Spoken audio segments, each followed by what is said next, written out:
From a Dream to a Research Philosophy, My Intellectual Journey Part 2, number 1725, July 22, 2026, Gerald C. EclaireMD Foundation, Category, Intellectual Journey. Epilogue: Understanding my own research process. Looking back, I no longer regard this dream as simply an interesting personal experience. Instead, it became an opportunity to understand my own research methodology more clearly. The dream itself did not contain the final insight. In my dream, polarities never appeared by name. Only after I woke up and began speaking aloud did I recognize the similarity. As I continued reflecting, discussing the ideas with AI through its built-in audio capabilities because of my poor eyesight, and organizing my thoughts into writing, a broader research philosophy gradually emerged. This experience reminded me that scientific ideas rarely appear fully formed. Instead, they evolve through an iterative process. A dream may provide the raw material, reflection reveals hidden patterns, discussion expands the idea, and writing organizes the thinking. Each completed work then becomes the starting point for the next question. Perhaps this explains why many of my research ideas originate from seemingly unrelated subjects, including engineering, mathematics, physics, agriculture, soil science, psychology, history, YouTube documentaries, TED Talks, daily observations, dreams, and discussions with AI tools.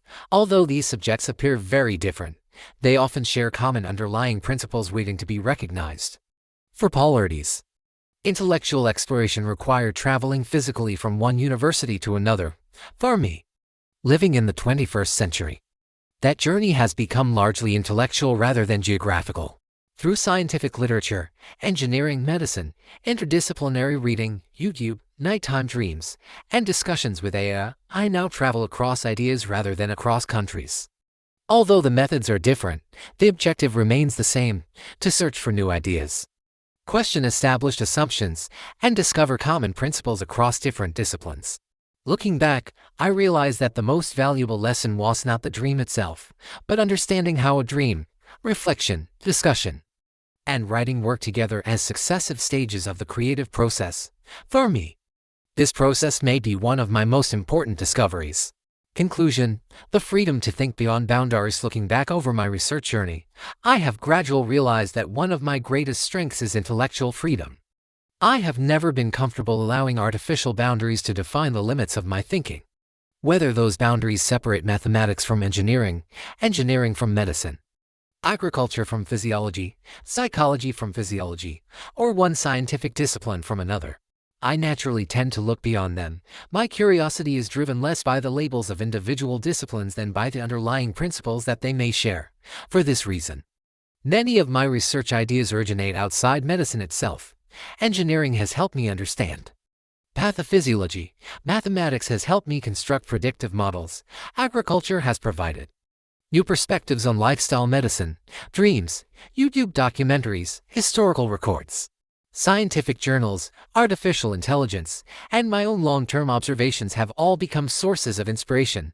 At first glance, these subjects appear unrelated. However, by searching for common governing principles, they often become connected within a broader conceptual framework. Throughout my research, I have chosen not to let conventional thinking determine the direction of my work. My responsibility is not to defend an established framework, but to follow direct observations, hard evidence, logical reasoning, and mathematical consistency wherever they lead. Sometimes those paths agree with existing knowledge. Sometimes they suggest a different perspective. Either way, I believe that scientific inquiry requires the freedom to ask unconventional questions and the discipline to investigate them carefully. In addition, I firmly believe that truth, facts, and honesty are the three most fundamental characteristics of a scientist. I fully understand that many of my ideas differ from conventional approaches. For example, my N=1 science and engineering-based methodology, my engineering interpretation of chronic conditions and certain mortalic diseases, and my multiplicative viscoelastic viscoplastic medicine (VMT) framework differ from the statistical-based N=many approach used in most medical research. That does not discourage or bother me. Scientific progress has often depended upon individuals who were willing to explore questions that did not fit neatly within existing frameworks. At the same time, intellectual freedom does not imply freedom from discipline. Every new hypothesis should eventually face careful observation, repeated measurement, mathematical analysis, and logical verification.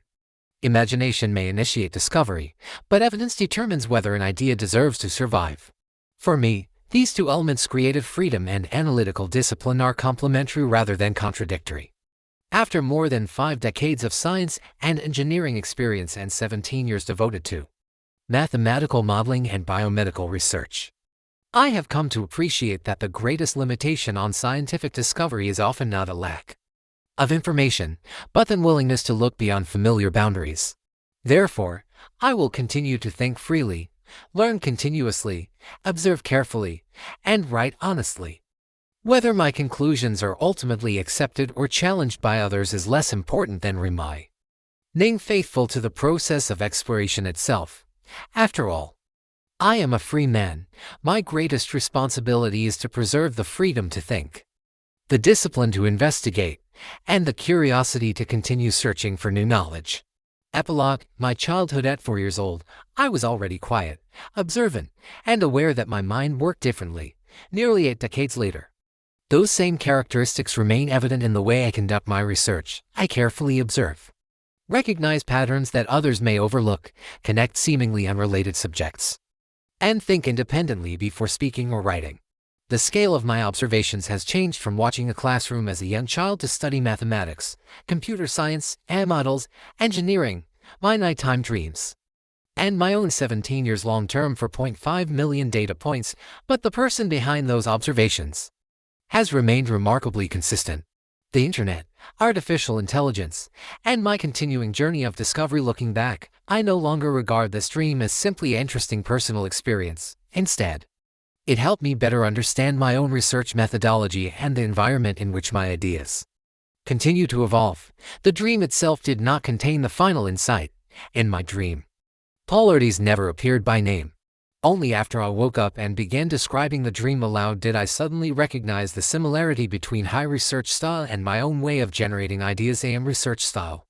As I continued reflecting, discussing the ideas with AI, and organizing my thoughts into formal writing, broader research philosophy gradually emerged. This experience reminded me that scientific ideas rarely appear fully developed. More often, they evolve through an iterative process. A dream provides the raw material, reflection reveals hidden patterns, discussion expands the idea, writing organizes the thinking. The completed work then becomes the starting point for the next question and the next research paper. Although I admire the remarkable research spirit of polarities, I also realize that I live in a very different era.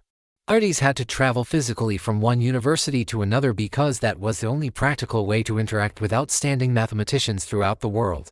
His physical mobility created intellectual mobility. Today, the internet has fundamentally changed that process. Through the internet, I can travel intellectually across both time and space without leaving my desk. Within a single day, I can read ancient scientific literature, modern journal articles, engineering textbooks, historical records, breaking news, conference presentations, and educational YouTube videos from researchers around the world. I can compare ideas developed centuries apart, observe how scientific thinking has evolved over time, and integrate knowledge from disciplines that initially appear completely unrelated. My mind is no longer limited by geography. Instead, it can move freely across history, across disciplines, and across cultures. After exploring the accumulated knowledge of the past and the present, imagination can then extend naturally toward the future. Perhaps this explains why many of my research ideas originate from unexpected places.